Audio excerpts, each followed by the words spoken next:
Hello viewers, welcome to our channel. ఈరోజు నేను vegetable chutney చూపించబోతున్నాను.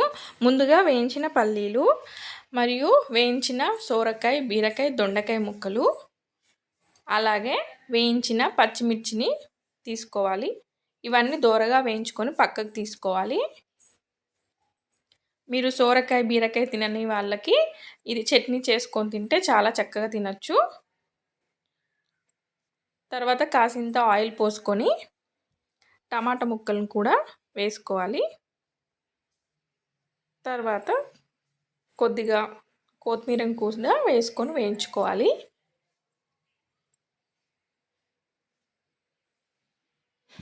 మీరు ఆయిల్ తక్కువ వాడితే హెల్త్కి చాలా మంచిది.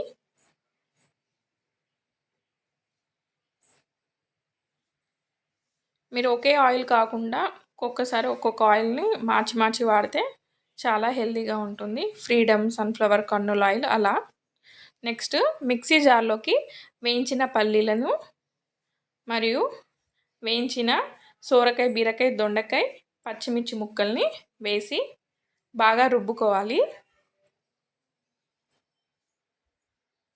కొత్తిమీర, వెల్లుల్లి, తగినంత మీ రుచికి సరిపడా సాల్ట్, జీలకర్ర వేసుకోవాలి.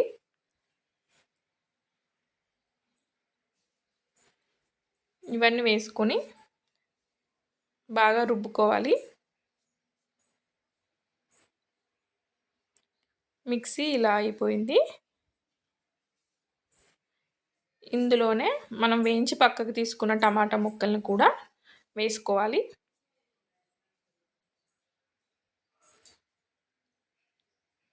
మళ్ళీ ఒకసారి మిక్సీ చేసుకొని పక్కకు తీసుకొని మళ్ళీ మనం తాలింపు వేసుకోవాలి.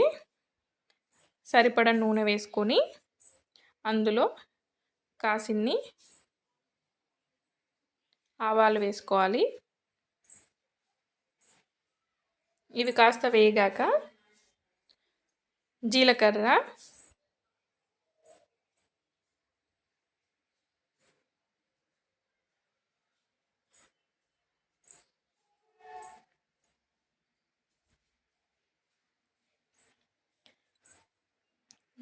వేసుకొని తర్వాత వెల్లుల్లి వేసుకోవాలి.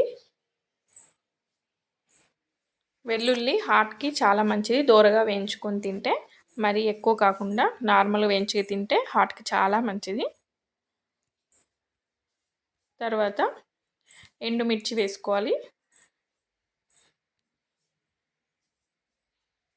తాలింపులో ఎండుమిర్చి వేసుకుంటే ఆ టేస్టే వేరు కదా.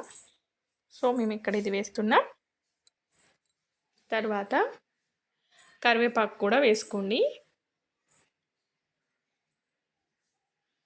ఇది కాస్త వేగాక మనం ఇందాక ఏదైతే రుబ్బుకున్నామో ఆ మిశ్రమాన్ని ఇందులో వేసి కలుపుకుంటే సరిపోతుంది.